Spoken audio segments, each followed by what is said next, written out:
tudo começou com uma reunião de oração que acontecia todos os sábados, onde alguns irmãos se reuniam para buscar revestimento de poder. Fique comigo até o final desse vídeo para você conhecer uma breve história da Assembleia de Deus e do início de como surgiu a maior nação pentecostal no Brasil. Por incrível que pareça, a Assembleia de Deus já comemorou aí o seu centenário e hoje estamos comemorando 108 anos de aniversário da Assembleia de Deus. E por incrível que pareça, ainda existem muitos, milhares de assembleanos que não conhecem o surgimento dessa nação pentecostal. E ao meu ver, não somente o assembleano deveria conhecer a história da Assembleia de Deus, mas sim todo aquele que é chamado de crente pentecostal deveria conhecer um pouco de como surgiu aí a Igreja Assembleia de Deus, porque justamente foi através do missionário que fundaram a Assembleia de Deus que começou essa chama pentecostal na nossa nação brasileira. É justamente sobre isso que vamos falar no vídeo de hoje. Eu irei falar de uma maneira bem resumida aqui de como surgiu a nação pentecostal, a Assembleia de Deus no Brasil. E como está relatado lá no diário do pioneiro Gunnar Wing, tudo começou com algumas reuniões de oração que acontecia todos os sábados, onde alguns irmãos se reuniam para buscar revestimento de poder, ou seja, o batismo com o Espírito Santo. Em uma dessas reuniões de oração que acontecia todo sábado, o irmão por nome de Adolfo Rudin recebeu uma palavra profética através do Espírito Santo ao falar em outras línguas, e ele declarou direcionado ao pioneiro Gunnar Wing, dizendo algumas coisas acerca do seu futuro. E uma dessas coisas era que ele iria morar em um lugar que se chamava Pará. E ainda nessa noite, buscando o poder de Deus, os irmãos ouviram pela primeira vez o idioma português. Enquanto isso, Daniel Berg trabalhava em uma quitanda que ficava em Chicago. E ele ouviu do Espírito Santo que ele deveria sair de Chicago e ir para a cidade de South Beach. Então ele abandonou o trabalho e foi em direção a essa cidade, onde ele encontraria Gunnar Wing. E junto começaram a pastorear uma igreja na cidade de Chicago. Mas as reuniões de orações ainda continuavam. E foi justamente nessa reunião de oração aos sábados que Daniel Berg e Gunnar Wing ouviram a confirmação que os dois juntos iriam para o Pará. E foi então no ano de 1910, no dia 5 de novembro, que os dois partiram de Nova York rumo ao Brasil para chegar no estado de Pará. E não possuindo muitas coisas, a não ser a roupa do corpo, uma mala e pouquíssimos dólares, eles então embarcaram no navio chamado Clemente, e aonde viajaram na terceira classe. O negócio estava feio. A história vai nos informar que Daniel Berg e Gunnar Wing não conseguiam nem comer, pois a comida do navio era horrível, era péssima. Mas isso não tirou deles o ânimo de pregoar o evangelho, e eles começaram a pregar a palavra do Senhor estando no navio e começaram a ganhar almas. E chegando no Brasil no dia 19 de novembro, sem saber para onde ir, começaram a seguir as pessoas que saíam do barco em direção ao centro da cidade. E chegando no centro da cidade, Daniel Berg e Gunnar Wing sentaram no banco da praça e ficaram lá esperando a orientação do Espírito Santo, pois acreditavam que eles estavam ali por uma grande missão revelada pelo próprio Deus. Foi então que uma família se aproximou dos missionários e perguntaram se eles haviam arrumado um lugar para ficar. Eles disseram que não, claro, pois nem sabia falar o português. Ao conversar com essa família, falando inglês, claro, eles foram levados para ser hóspedes dessa família em um hotel. Chegando nesse lugar, perguntaram à família se conheciam alguns cristãos protestantes. Então essa família apresentou aos missionários Daniel Berg e Gunnar Wing alguns irmãos da igreja metodista, que com o passar do tempo apresentaram para os missionários um pastor da igreja batista. Isso fez com que os missionários se sentissem à vontade, já que na cidade de Chicago eles pertenciam à denominação batista. E para ajudar, é claro, o pastor da igreja batista brasileira também falava fluentemente o inglês. E ao passar 6 meses, no ano de 1911, foi dada a Gunnar Wing a primeira oportunidade para dirigir uma reunião de oração, onde Gunnar Wing começou a falar, a mostrar aos irmãos alguns textos do Novo Testamento que falavam sobre o batismo com o Espírito Santo. E isso trouxe muita alegria aos irmãos, porque eles iam confirmando diretamente na palavra. E havia nessa igreja uma irmã que tinha uma enfermidade nos lábios. e isso impedia com que ela ia frequentar os cultos na Igreja Batista Brasileira.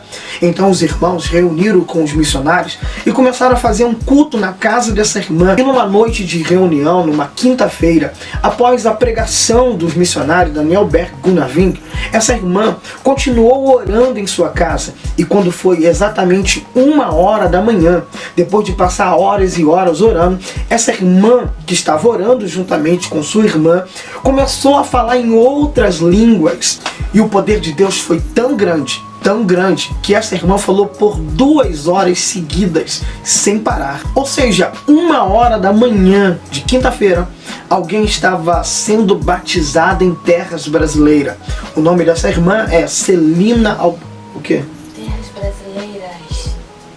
Falei brasileira?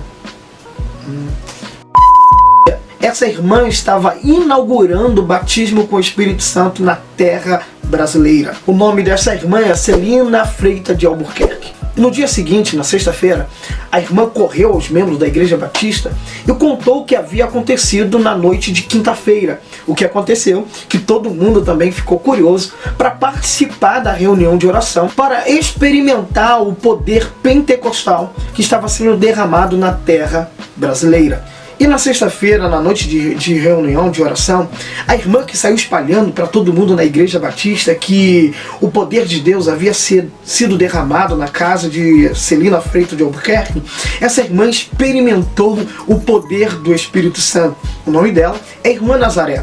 Logo em seguida, outras irmãs da mesma reunião de sexta-feira foram batizadas com o Espírito Santo. E claro, isso não trouxe felicidade para todos, pois na próxima semana, no culto de terça-feira que aconteceria na Igreja Batista Brasileira, quando todos estavam alegres, regozijando do poder de Deus, um certo evangelista se levantou, mandou o pastor se calar. Ih, rapaz, o negócio virou treta dentro da igreja.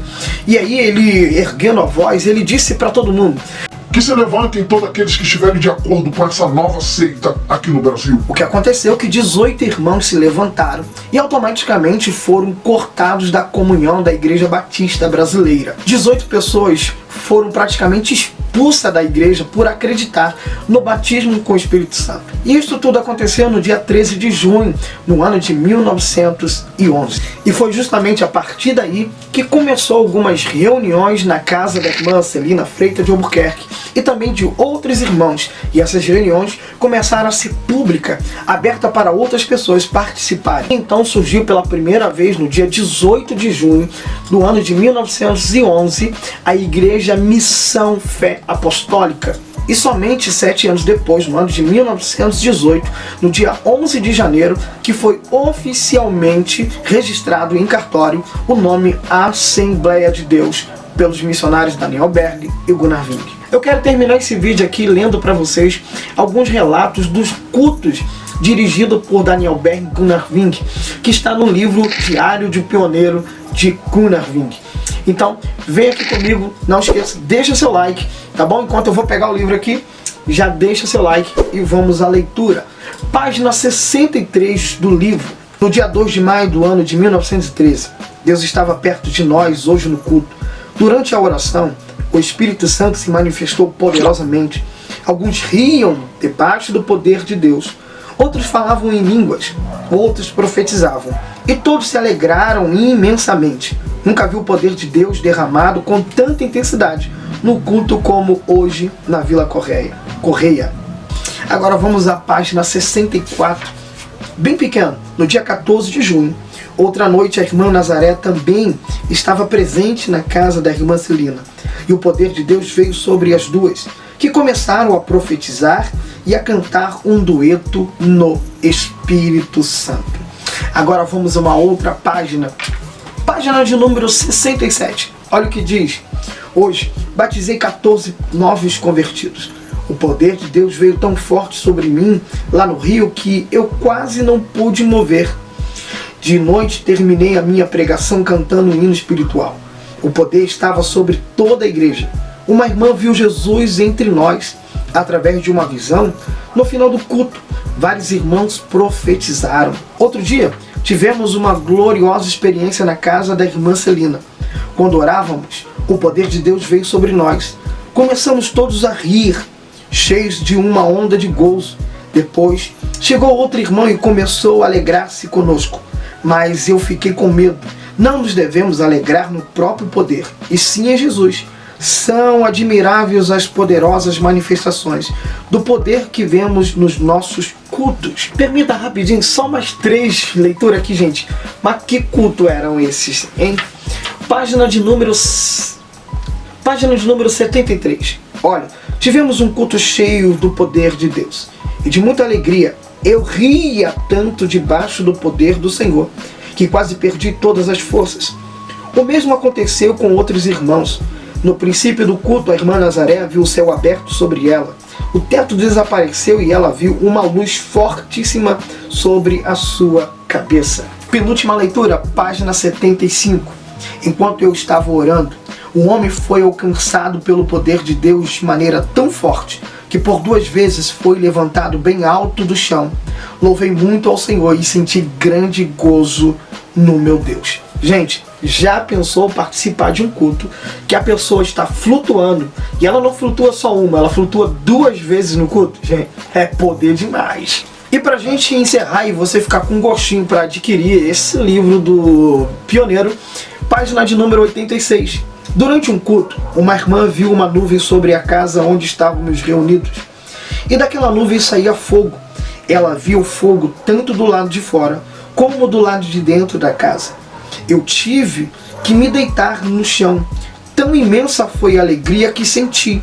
Glória a Jesus. Vários foram curados e batizados com o Espírito Santo. Depois de ler esses pequenos relatos dos cultos dirigidos por Daniel Begg e Gunnar Wien, onde eles riam pelo poder do Espírito, caíam no poder do Espírito, profetizavam pelo poder do Espírito, até tinha levitação no meio do culto. Permita encerrar esse vídeo não pedindo você para deixar o seu like, que eu sei que você já deixou, mas lendo uma passagem bíblica que está no livro de Lamentações de Jeremias, capítulo de número 5, versículo de número 1, versículo de número 22. Restaura-nos, ó Senhor, a Ti, para que retornemos, renova os nossos dias como dantes, a menos que nos tenhas rejeitado totalmente e estás sobremaneira irado contra nós. Que esta narrativa bíblica do profeta Jeremias seja a nossa oração, povo assembleano, que possamos orar pedindo a Deus para renovar os nossos dias como dantes, aonde levávamos lenços e chorávamos em nossas gravatas. Eu pude experimentar um pouquinho, não sou tão novo como muitos pensam, e eu vi muitas coisas sobrenaturais, coisas essas que me fazem ser um pouco saudosista, e ao mesmo tempo pedir a Deus o que Jeremias está pedindo: renova nossos dias como dantes, a não ser que o Senhor já tenha nos rejeitado e a sua ira esteja sobre nós, e que nós possamos voltar àquilo que começamos a pregar. Jesus Cristo salva, batiza, cura e em breve voltará para buscar a sua igreja. Graça e paz.